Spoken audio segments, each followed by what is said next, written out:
I did find it fascinating when you look at these numbers about length of games, how games that were not televised over the last couple of years, those games only, were shorter by 2 minutes. So it's not advertising or commercial breaks or media timeouts that are really slowing down the game.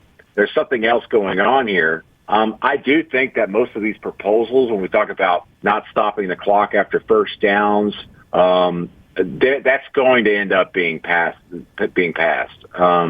What I think is interesting is, do we pass a rule where we allow the clock to run after incomplete passes and once the ball is spotted, of course? Because if you look at the studies with that, if that happens, we're talking about 18 to 20 less plays per game.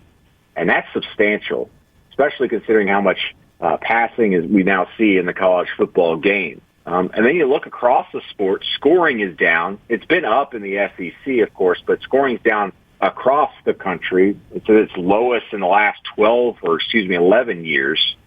So I don't know if we need to. Personally, I sit here and, I love the college game because it is amateur. There's a wide variety of players and plays and styles.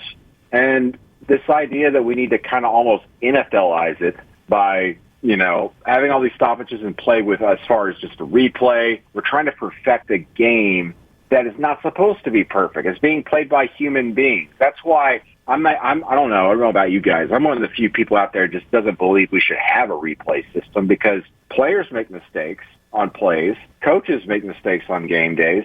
Referees and officials are going to make mistakes on game days.